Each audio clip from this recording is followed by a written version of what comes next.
Welcome into the 617 podcast, the voice of the Boston fans by the Boston fans. And this week, Michael Marcangelo, Broadway Joe here talking to you about the New England Patriots as they get ready to take on the New York Jets in a revenge game. It's always a revenge game with the Jets, but you're coming off of that last win, 22-17 back in New York. And now the Jets are coming into town after beating the Buffalo Bills, Joe. They both coming off a bye. What are your thoughts on this game leading up to it? Did you ever think that we'd be talking about a must-win divisional game against the Jets in late November? Against the 6-3 Jets? They're a half a game behind the Dolphins for first in the division, and they're technically ahead of the Bills because they beat them head to head.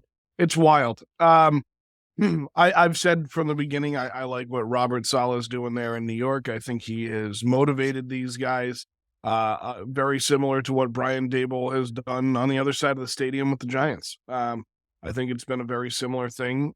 I don't think Zach Wilson is playing nearly as well as Danny Dimes, but they're putting it together. They're putting it together there in green, and it's fun to watch, but it's kind of scary at the same time. And I know we'll make predictions later, but it is a must win. I don't think it's going to be as difficult for the Patriots as some people may think. And that's because Bill has a very good track record against the New York Jets. And I think we need better quarterback play. That's for sure. And it's now Thursday when we're recording this, so it's 3 days before the game. And we I don't want to speculate, but conspired to say that, would they go to, we asked Karen last week, would they go to, why can't I think of, why am I blanking on the back of Bailey Zappe? Would they go to Bailey Zappe after the bye week? And clearly they're not doing that. So they're sticking with Mac Jones, which is probably the right decision. Did I ever think we'd be talking about the week before Thanksgiving playing a must-win game against the Jets before they go off to play the 7-2 Vikings on Thanksgiving night? Like, They might be 8-1. Yeah. I think they're 8-1. I'm looking at it right now. 8-1. So you get the 6-3 Jets, and then 4 days later you play the 8-1 Vikings. I mean, yeah, what a week for the Patriots coming up. And then they get the Bills, and then they get the Bills the following Thursday. So, a must win against the Jets in November. I guess it makes it fun for parity, and the league likes it, I'm sure.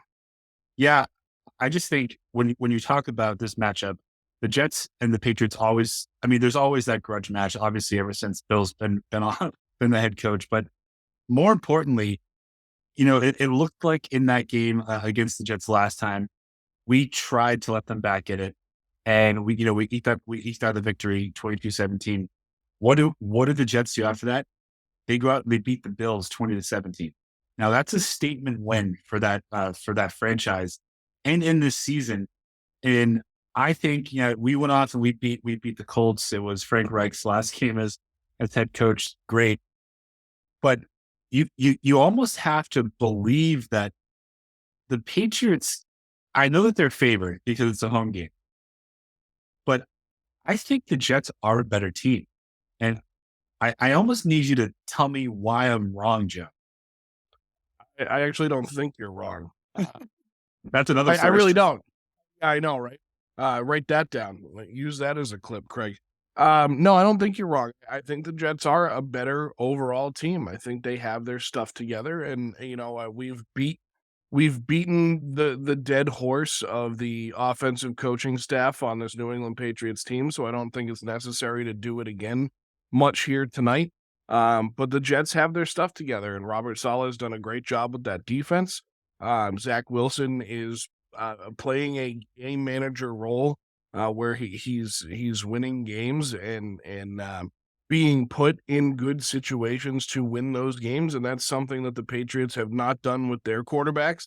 The Patriots defense is better. Like I like the Jets defense, but I think the Patriots defense is better overall, especially if they can get Christian Barmore back. I don't know if that's a thing that's happening this weekend. But yeah, overall, I think they are a better team, and I think that goes to the coaching staff, and not necessarily at the top, but throughout the coordinators. Do you think that the Patriots defense is actually better or just statistically better?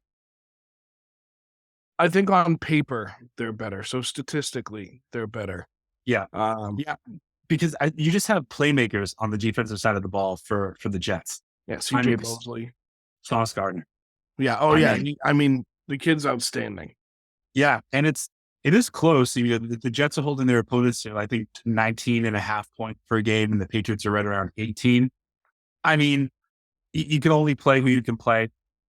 I think the big storyline that I want to talk about that we haven't really talked about much on this show, even in the last 2 years, is that for the majority of our late childhood, teenage, early 20s, we could always depend on the Patriots to win in November and December. That hasn't really happened since 2016. I mean, the end of the Brady era, it was sloppy. More importantly, 2019, when they started out 8-0, and they go on an awful, what they go, they went 4-4 down the stretch. Mhm. And then 2020, it is what it is. But then last year, they shit the bed. So how important is this game to set the tone for the remainder of the schedule, knowing what we know about the Patriots team as of late?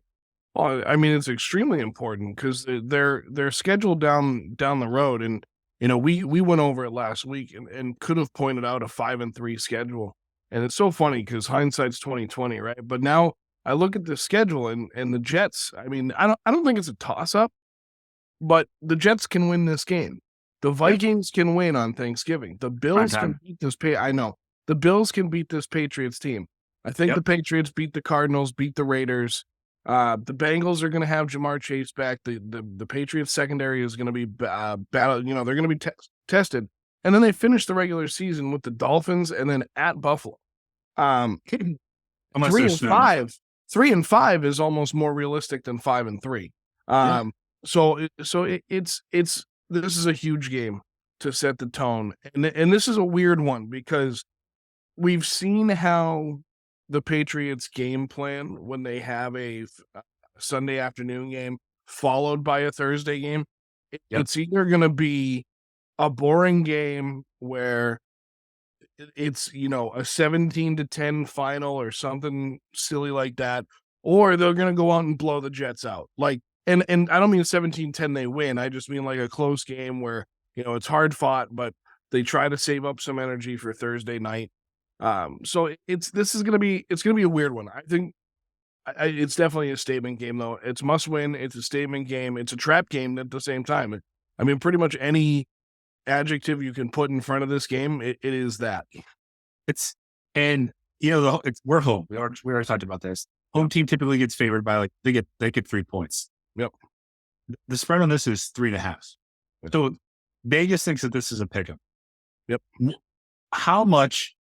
I guess my question, because I have a thought on it too, is if things go south early and we get behind, let's say by 10, 14 points in the first quarter and a half, do you think, in your heart of hearts and with your Patriots brain on, that they would go to Bailey Zappe in that situation? I don't know. Mac has been very ass kissy lately with the coaching Mhm. staff, especially Matt Patricia. I honestly don't know if the coaching staff on the offensive side of the ball knows what they're doing, but Bailey Zappe They is don't. the yes man, where I think Mac uh, is a little more of a, we've said this before. He's a why guy. Why are we doing this? Why are we doing this? And I think he tries to ad lib and do his own thing sometimes. Not that makes the coaching staff right, but I think it allows for Bailey Zappe to succeed a little bit more, which he has in the short time that he played. I don't think so. I think at this point, I think Bill understands what happened against Chicago maybe wasn't the right call, and we've never seen him give in to the peer pressure, and he gave into it that night, and that was strange. That was really Yeah. strange. No, I think they stick with Mac all the way through. But Mac's got to be better too. I mean, Mac just has to be a better quarterback than he's been. And I said it before, and Ray said it on our show last night. He was talking about one of the I can't remember which team, a defensive player in the league that was a 14th overall pick, and And I didn't bring it up, but I go back to that whole thing I've been saying lately where how do we know he's a 15th overall pick? We've seen guys flounder. We've seen guys, get picked in the 6th round that are superstar quarterbacks, best quarterback of all time. So, I just, there's a lot from Mac I would like to see personally. And I think there's a lot from Mac that Patriots fans need to see it. And he should have higher standards and expectations on Sunday afternoons and Thursday nights and Mondays. But no, he'll stick with Mac. I think it's the right move, and I think he knows it now. So has the Zappe fever been remedied, and is it done for the rest of the year? No, I don't think so, because I think this is such a tough part of the schedule that people are gonna want to. I don't know. There's just so many facets of fans out there, and there's so many corners of fandom. Um, I could see people wanting to see him against Arizona, or somebody saying, "Well, the Raiders aren't good. Why don't we play Zappe instead of Mac?" It's like it doesn't really work that way. It's great. It's great to have that second guy. I mean, we're not talking about having um, Steve Young behind Joe Montana or Aaron Rodgers behind Brett Favre here. We're talking about Bailey Zappi behind Mac Jones. We're talking about two guys that right now I think are very much on a similar level. And Mac has regressed in year 2. And I think that people are going to want to say, hey, the Raiders aren't good. Let's put Zappi in there. But this isn't club football. This isn't AAU football. This is the NFL. You put the guy out there that's, making the money. And this came up about Dak Prescott and how the Cowboys finished their game this past weekend, and how Kellen Moore went out there and had Dak slinging around the field. And Bobby said, well, if Cooper Rush was out there, they would have been running the ball. And it's like it's just a mind game for the fans, for the coaches, for the players. It's very, I don't know. No, they stick with Mac. So the Jets are a half game behind Miami for first place in the AFC East. They would move into first place with the victory over the Patriots. The Jets have not been in this position 10 games or more into a season since 2010, when we met at Gillette. We were both 9-2. I think we won, what was that, 48-3 that game. Mm-hmm. And then they came in the divisional round and beat the bag off of us. So you have that. This feels like the Jets are on the up and up. And then there's also that 13-game winning streak that we have against the Jets. In order for the Patriots to win this game, what do they need to do? Don't they score more points on there? Yeah, they have to score more points than the other team. Mac has to be on his game. Number one, Mac has to be on his game, and the defense has to continue playing. The Colts were in a bad situation when they came into New England. And Matt Ryan was on the shelf. No Jonathan Taylor, no Matt Ryan. No Jonathan Taylor, no Matt Ryan. And what was interesting about that is, and I didn't even think of it until I was sitting there in the stands and looking down at the sideline. Obviously, you don't see a number 2, but I'm staring down there and I see a number 9. You got a Super Bowl winning quarterback on the bench, and you're giving Foles, it doesn't matter. Yeah, Nick Foles. Yeah, I was gonna say it doesn't matter who it is. He still won a Super Bowl. Unless it's Trent Dilfer. Sorry, Trent. Love your stuff. But they have Sam Ellinger in there when you don't have one of the best running backs in the league. They're Deion Jackson, who's been very good for them, didn't have a good game and got hurt. Defense has been rough, but that was one of the most questionable decisions I ever saw from Frank Reich in that position, was to put Ellinger in there, especially knowing that he had Belichick coming up, and you have Nick Foles, who I thought that was Irsay's decision before. I don't know if it was, but that's a whole other issue that I have with guys like Irsay. Well, I'm sure you have it too. Guys like Irsay and Jerry Jones, where they're making the decisions. It's like, yeah, I understand you're buying the groceries, but let somebody else cook the dinner. But the defense, my point is the defense played extremely well against the Colts, regardless of how bad they are. They played extremely well, and the defense played well against the Jets in the game before that. So, I think you need to have another defensive performance. And the thing is they may already have the concoction to beat the Jets because they have beaten them already, and now they're getting them at home. I think whatever they did against them the last time, do it again. Just don't let them sneak back in at the end. Yeah. I mean, the key to victory for this team as of right now is on the back of Ramondre Stevenson. You need, and you need to use him effectively. I mean, the last time that they faced off, he rushed, I think, like 15, 16 times for 70 yards, no touchdowns on the ground, but then he also caught 7 passes for like 70 yards too. So you need him to be that versatile player. Also, you need to get the tight ends involved, and that needs to happen sooner or later because I love Ramondre. I hope that David Harris can come back and actually supplement some of Ramondre's carries so that we don't run that guy into the ground. But at the end of the day, you're not paying Jonnu Smith and Hunter Henry, $60 million combined to be Right. blockers. You're not. As bad as your offensive line is, you need them to be contributors. And I honestly think that this is when you could see that happen because Bill typically opens up the bag a little more after the bye week. Yeah. Always has. Yeah. Now, Yeah. And this bye week is a little bit later than normal yeah, for them. the caveat that I think we could throw in there is that he's always had a Charlie Weiss, Billy O'Brien, Josh McDaniels offensive coordinator to reach into a bag of tricks and go and surprise people. If they don't do something different this week that they have in the last, let's say, 9, how big of an indictment is that on Patricia and Judge and subsequently Bill if they come out and they still run the same old high school style offense I, and they try to trick people? it's more on Bill. I mean, But he's the yes, guy. He's the he one told that us. but I mean, he's the one that appointed these guys, and it's just so frustrating, and it's so funny. It's like one of those things where you forget about for a while, and then you start talking about it again, and it just pisses you off even more than last time you talked about it. It just blows my mind, and I said earlier we weren't going to talk about it much. Let's talk about it, Joe. It blows my mind that these two guys are leading in offense when the most experience they've had in the NFL as offensive coaches is Patricia started with the Patriots as a tight ends coach, and Joe Judge was a wide receivers coach for a little while before switching to other parts of the sides of the ball. And Joe Judge became a special teams coordinator. He was very Right. good in that role. And Matt Patricia became the defensive coordinator.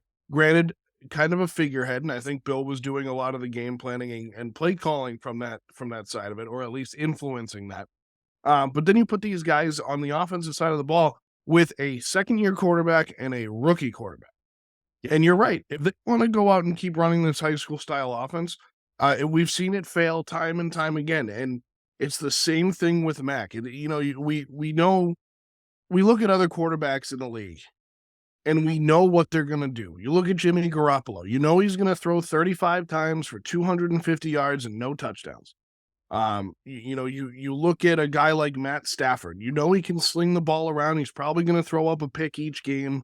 But he'll find a couple guys in the end zones for touchdown. Tom's the same way. Back in his Better. heyday, right? Cam Newton, you knew what kind, and right now to me, Mac Jones is extremely predictable, and that goes Right. back to the coaching. And part of it is the coaching, and I think is his frustrations. And we've seen his kiss assery again, as I mentioned earlier lately, where it sounds like he's trying to get on the same page to possibly save his job. He shouldn't have to do that right now as a Right. second-year guy. When he's got a rookie breathing down his neck because Bill told him he was breathing down his neck. And I think that's the approach that these guys are taking right now, and they can't run that same style of offense that they've been running. It seems like they run out of 2 playbooks. You mentioned Ramondre Stevenson. I love this kid. I think he is outstanding. He's the only offensive weapon that is being used properly, and he's being overused because you have that money that's spent on all these other guys. You used a draft pick on Thornton, who is outstanding. The kid can fly. He has good hands. All of that. And Just small. yeah, he needs to get on Yeah. a regimen, but get some pre-workout and some whey protein.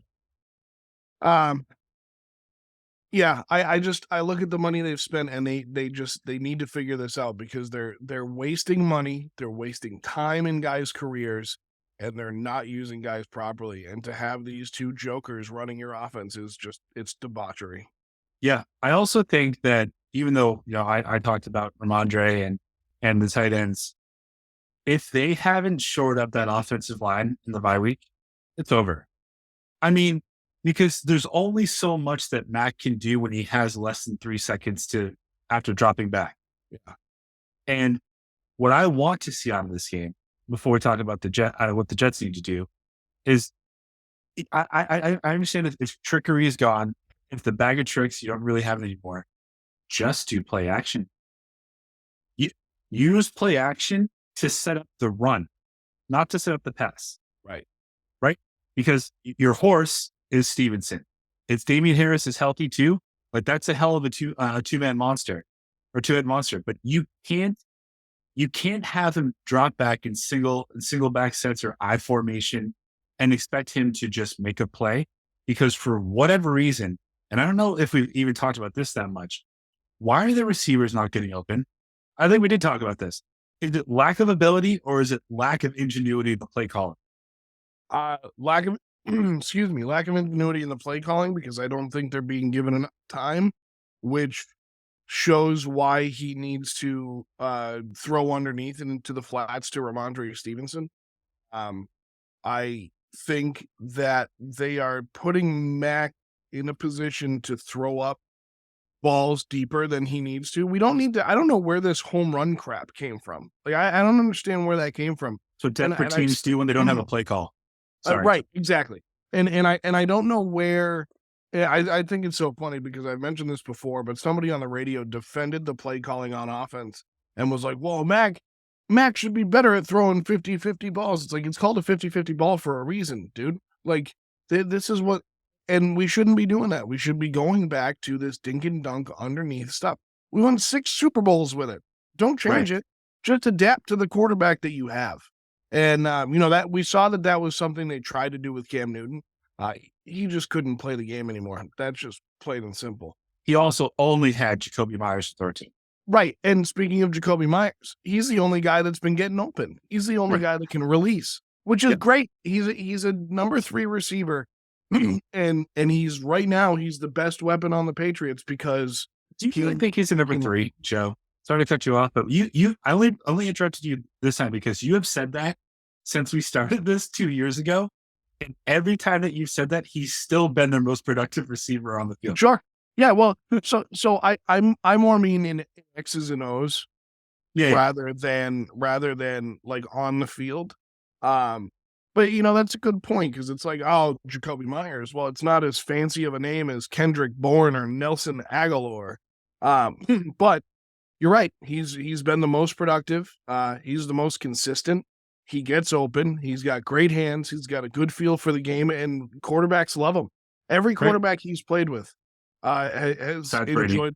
Well, yeah, that I never understood.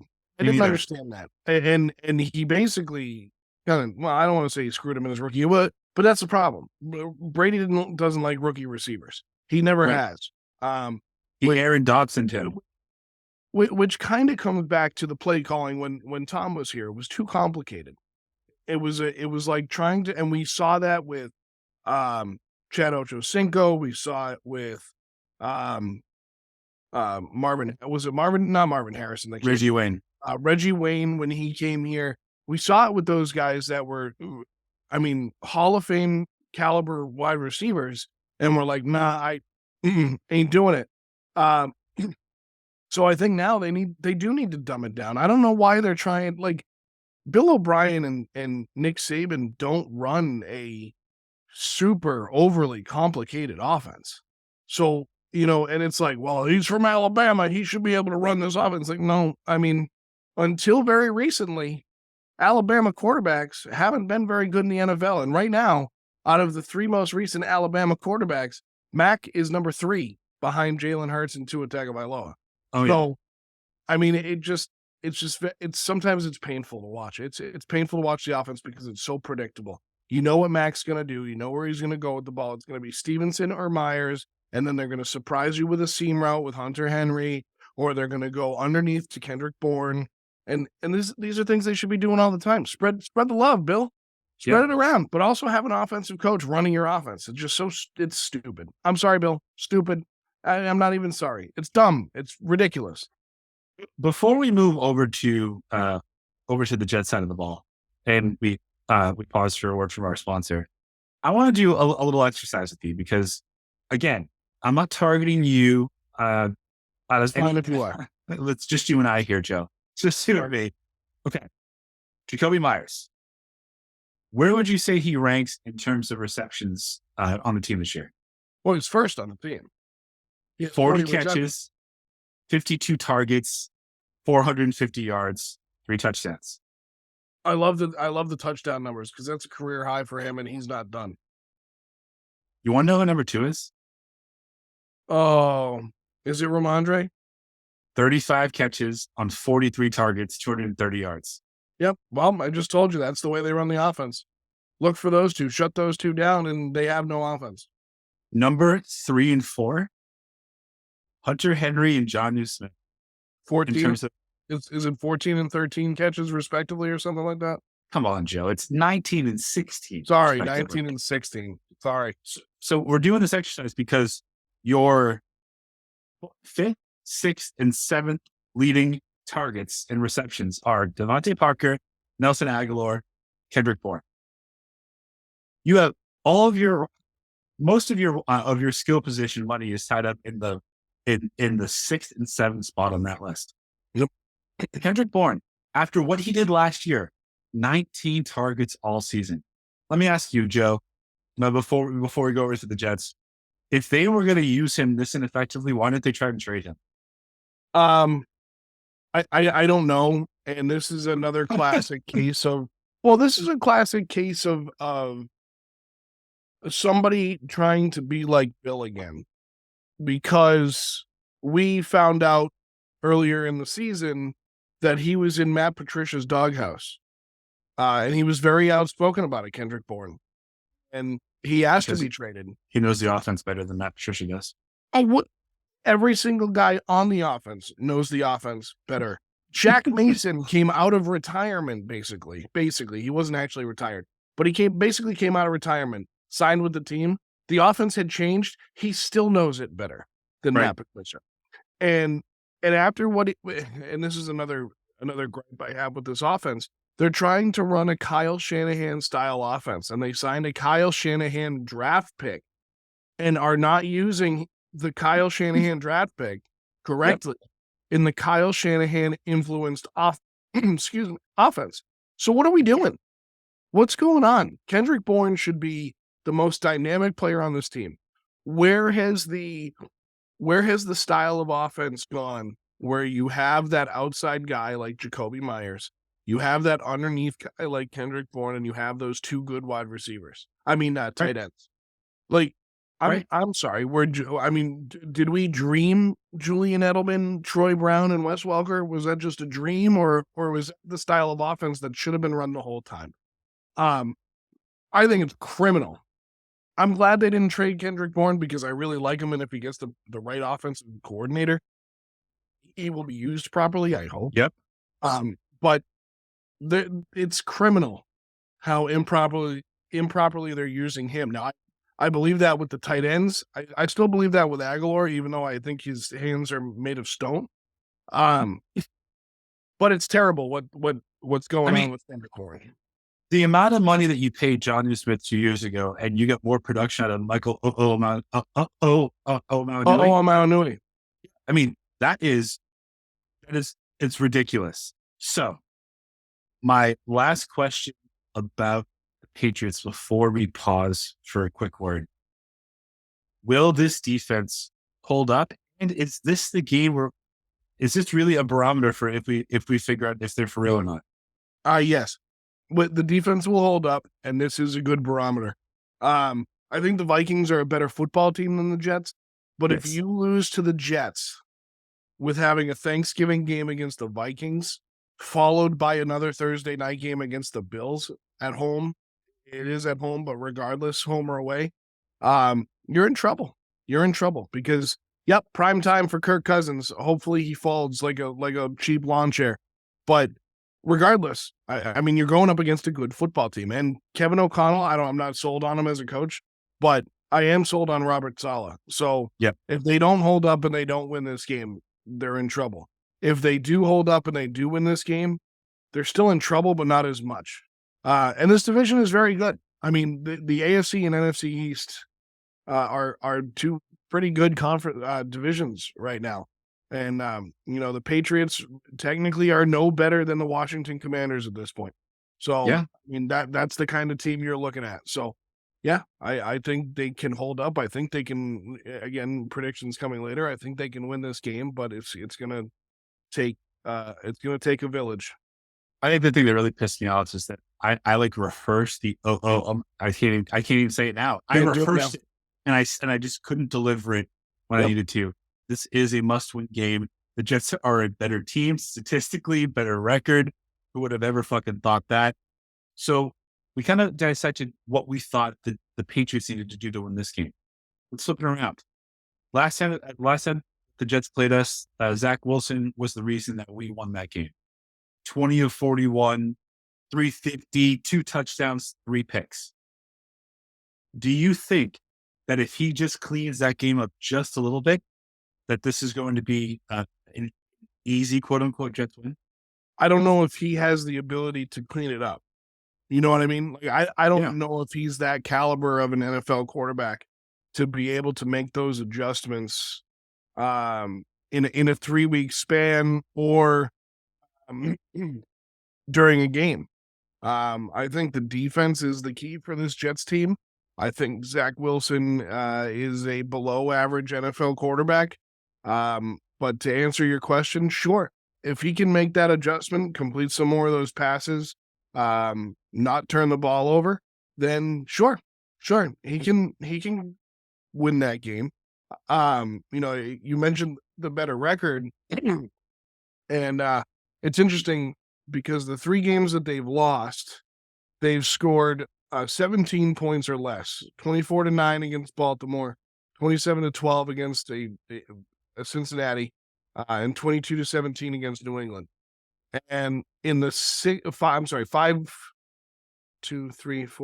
games they've won, Yep. they've scored 20 or more points in 5 of those, with the exception of their 16-9 win over the Denver Broncos, who are also not a very good football team right now. So, it's just to me, the key to the game, and I know we're on to the Jets now, but the key to the game for the Patriots defense, which we just ended with before our sponsor, keep them under 20 points, and your odds of winning are 75%.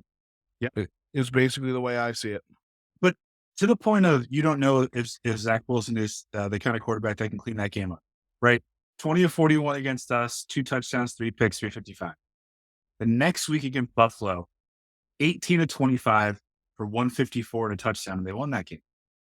They managed the game with him. He was a game manager, which is fine. I mean, hey, where'd Robert Saleh come from?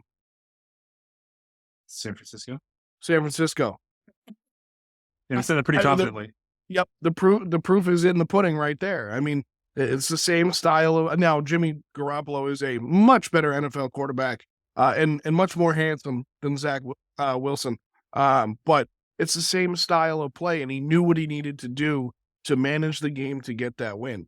And that's another. You know what? That's an indictment on Saleh's coaching too. If he can have his quarterback play that kind of a game, have the defense play the game that they played against Buffalo, and have the running game get going, that's how he's going to win games. But if you force the quarterback to throw, if you force Zach Wilson to throw, that's when the mistakes happen because he's throwing too often. If you can get him out of his rhythm, you can beat him pretty handily.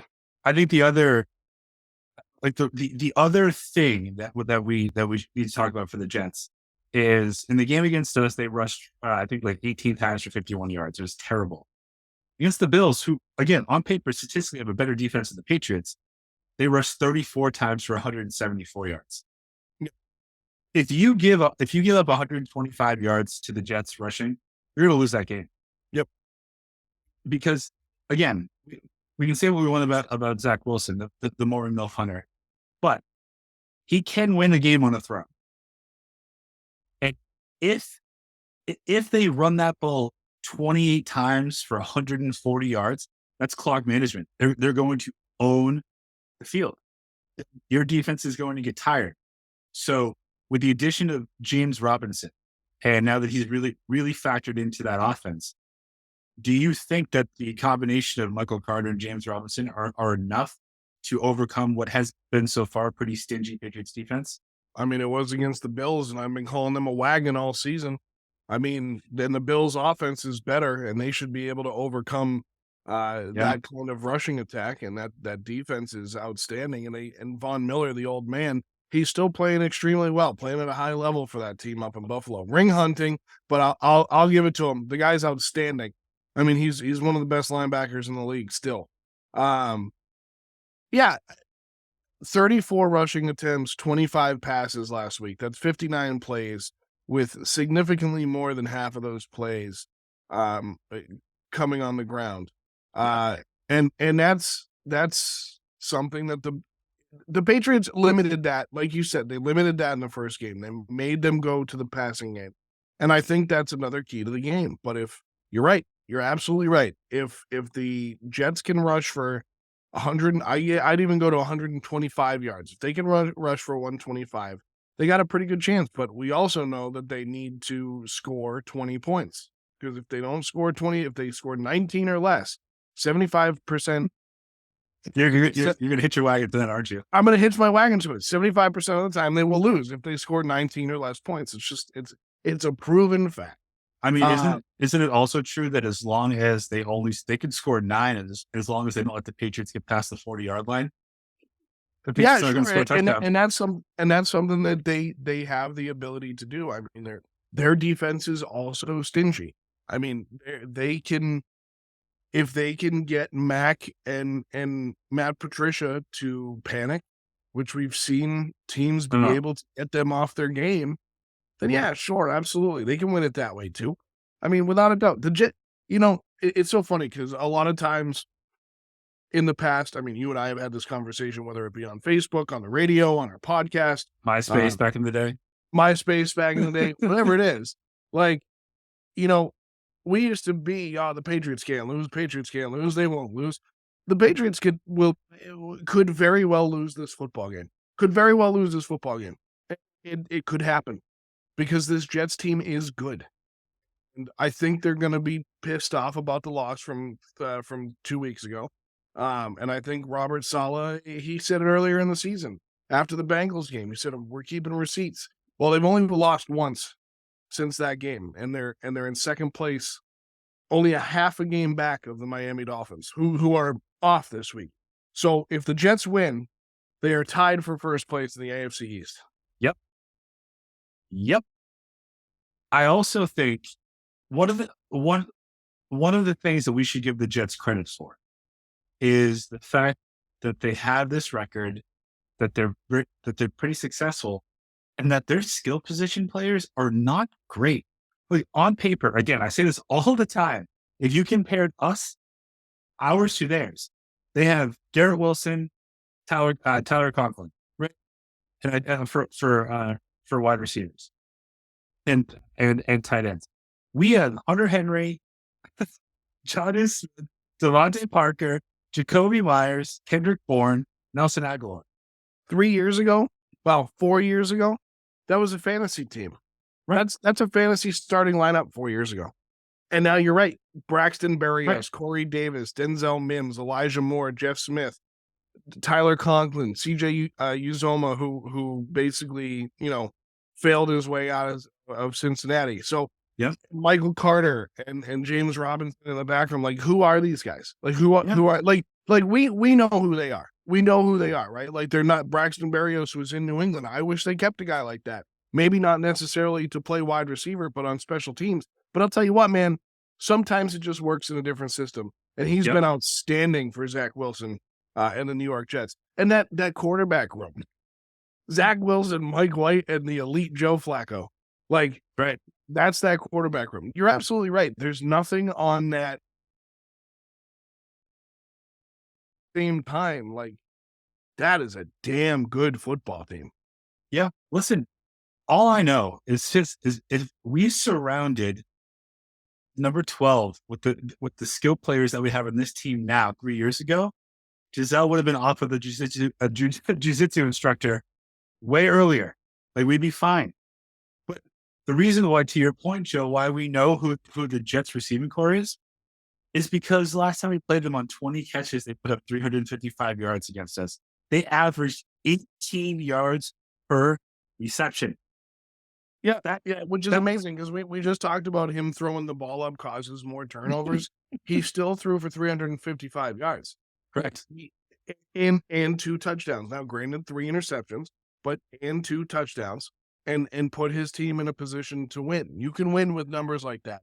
But again, he threw too much. But you're right. 355 yards. Just remove the 355 if you want. Let's just focus on the fact that on 20 catches, they averaged almost 18 yards per reception. And compare that to us on 20 receptions for 194 yards, we averaged 8 yards per catch. And we have those skill players. And this is going back to the Patriots a little bit, but where did the mentality come from? You know, we had last year where they went up to Buffalo in 60-mile-an-hour winds. They got a nice run from Damian Harris, scored a touchdown, won the game, right? Only threw 3 times for 11 yards, or 19, whatever it was. Where did that mentality come, and how did we get to the point where now all of a sudden Mac needs to be throwing up these 50-50 balls, but he's still being managed? Like, let the kid loose. Like, just throwing for like 125 yards is it's getting exhausting. I'm exhausted. Like, throw the ball, and I'm not this guy that's like sling it. It's like get the yak, get the yards after reception, the yards after catch. Let these guys move because they can. They have great leg, good speed. And you're right. The Jets, they just make it happen. Right. And, you know, I've often looked back at that game and wonder if Bill like just threw up in his pants a little bit after the fact that he won that game against an offensive powerhouse with only having to throw 3 times. And that's the day that he decided, you know what, we can abandon the whole Josh McDaniels offense because this style of football still wins. Now, he didn't take into consideration that it was because of 60-mile-an-hour winds. If you look at that game, since then, the passing attempts per game, they're down. The yards per throw and per catch, they're down. More rushing attempts. So I don't want to say that he looked at that game and was like, oh, that's exactly how you can win in the NFL. But I'm going to fucking say that because ever since then, this offense has taken a nosedive. Yep. Absolutely. And when you look at the fact that you're going to be going up against a defense that has CJ Mosley, GJ Reed, Michael Carter II, and Sauce Gardner, I think Bill's going to play into the devil on his shoulder and say, let's just run the ball. Let's just run it. Mac, if you go 13 of 18 for 98 yards and a touchdown, that's all we need from you. That's fine. We can do that, but they got to run for 125 yards, get in the end zone, and win the damn game. And they got to score 20 points. They got to score some points. They do. They got to score some points, and they got to make Zach Wilson throw the football. Can they please just score 20 points on offense, please? Oh yeah. That's just it, right? Like, you can't. I listen. I got no problem relying on the kicker's leg. I know you love it. Everyone knows how I feel about kickers. Nick Folk has been one of the best in the league. Justin Tucker is still the undisputed best kicker of all time in my mind. Nick Folk has been outstanding, but then you're relying on your kicker and your defense to get it done for you when you have score points. Well, when you have these weapons on offense, it doesn't make sense. Like, could you imagine? Like, you just mentioned Tom Brady and Giselle, and like, rhetorical question: do you think Giselle's screwed up the whole run in New England? Because I'm starting to think she was the bad guy in this whole thing, and Tom would have stayed in New England if this happened. Philly wanted him out. Nope. I think I No, nope, it was Bill. It nope, was Bill. It nope, was absolutely Bill. nope. It was Bill Giselle. doesn't. I don't think Bill liked Giselle, and because of that, he wanted him out. Okay, That's well, my take. yeah. Well, Giselle was probably still doing karate 3 years ago, but the fact of the matter is that I think Bill, and to your point that you have emphasized this entire season, he does not value the quarterback No, he position. doesn't. Never has. But then he kind of did when he had him, but he never paid him like he was a top quarterback. He paid him like he was Jake Plummer the entire time he was here. It's So also not the '80s anymore, and you can't win Super Bowls with running backs. what was well yeah with yeah you need a quarterback basically. Oh, is that a grounding call? I think that's a grounding call. Anyway, sorry, It's weird. Thursday Night Football. Yeah. Aaron Rodgers may just make well, it was a That'll grounding call, but it was at the no, one I'm sure yard. people Anyway, would be delighted yeah, to hear that on Friday morning or Friday afternoon when they listen to it. yeah, they will. They'll be like, "Oh I'm gonna man, text I you, be missed great. the game and didn't get to see it. Now I Yeah. know you ruined everything." Um, what were we talking Joe, about? it's prediction time. Oh, is that what we're doing? Because I don't even know if I finished my last thought, but it's prediction time. Let's do You it. stalked yourself. I know, and I don't even remember where I stopped myself. Oh no, the weapons. I got what my point was. Let me finish this point. My point was, I didn't stop you the first time. I know. Okay, I'm talking to myself. Mike, stop Yeah. arguing with. Yeah. Um, Let's go on mute. the point is, if you're Tom Brady, are you sitting down there going, "You assholes"? I leave, and now you spend this money when you kept having me take pay cuts, when you kept asking me to take less money so that we could go get these rings, and now you're going to spend $500 million and not even use it.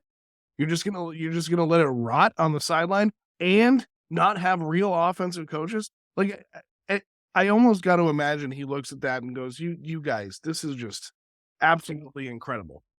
I mean, again, you're paying you're paying Hunter Henry and John Smith $60 million basically guaranteed.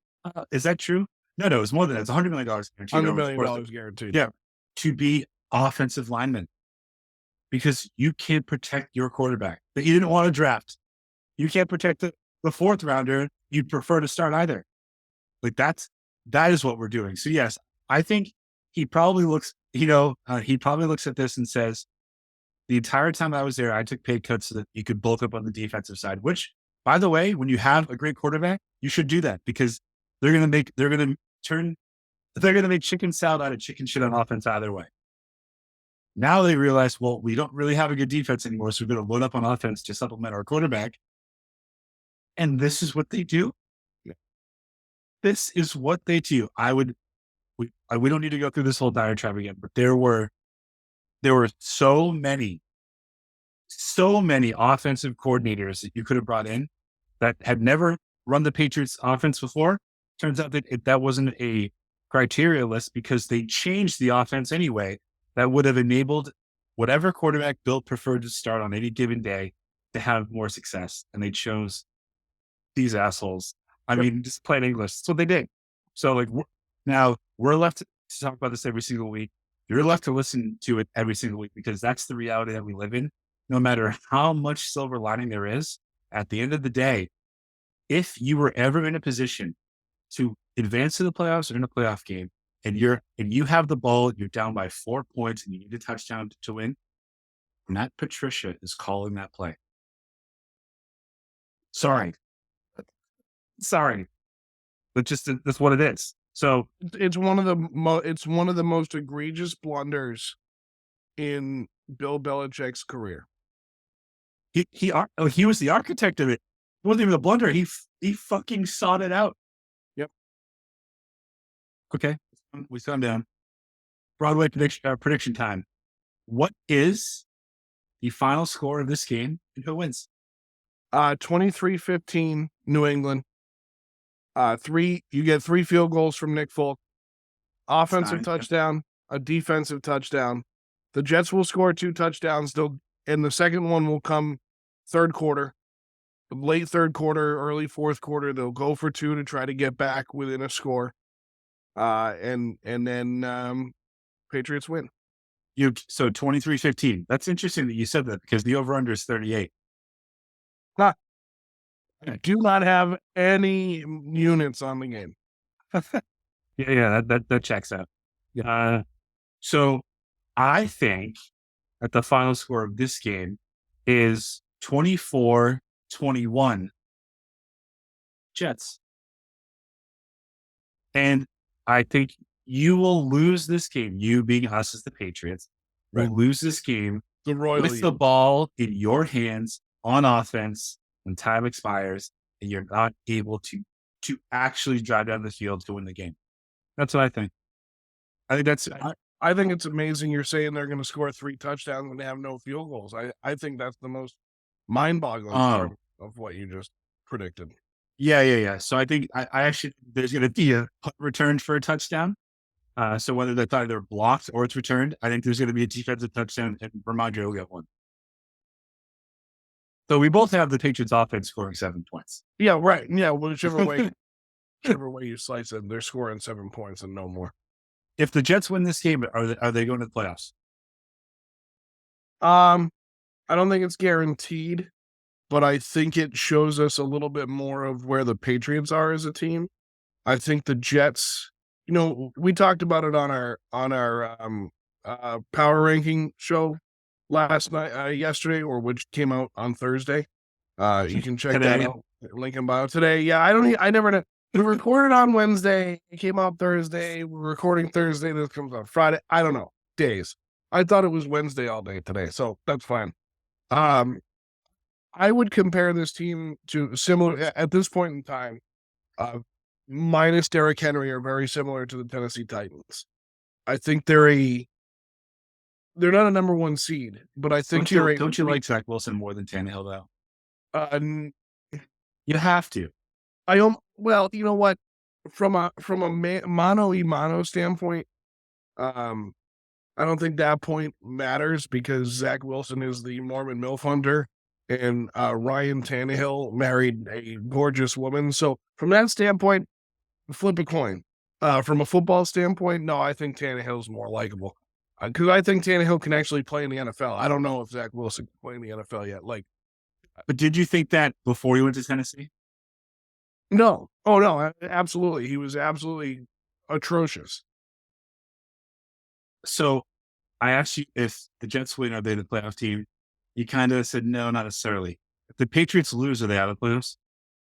No, not necessarily. I mean, I think you asked me earlier in the show, is this a good barometer for one way or the other? I think they're in big trouble. I think they're in really big trouble.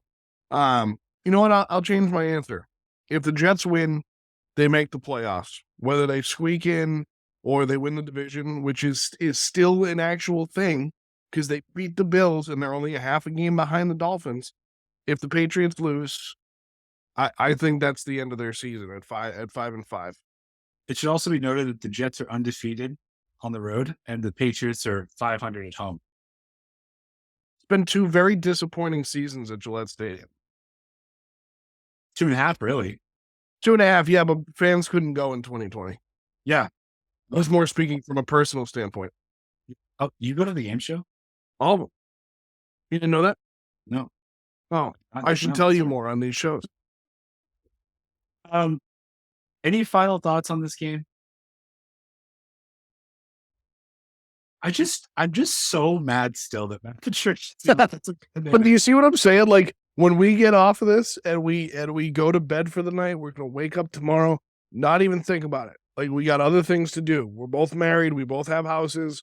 We both have full-time jobs. You have a dog. I got kids. Like we're not gonna remember it. But then the moment we remember it again, it's gonna piss us off to no end because it still makes no sense. My final thoughts on this game are the Patriots need to win. And you know what? At the end of the day, I don't care how they win. They just need to win.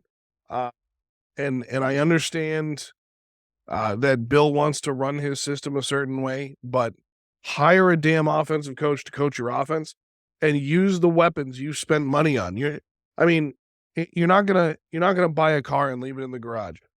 Like It just doesn't make any sense. Like, don't do that, especially with a guy like Kendrick Bourne, who is an extremely dynamic football player. Nelson Aguilar is better than he's been. He's stone for hands. But just God, it just doesn't make any sense to me. But Mac's got to calm down and be a little bit more of a yes man. Do what they ask of you. Attempt to succeed, and go out and win the football game. I mean, that's what they need to do.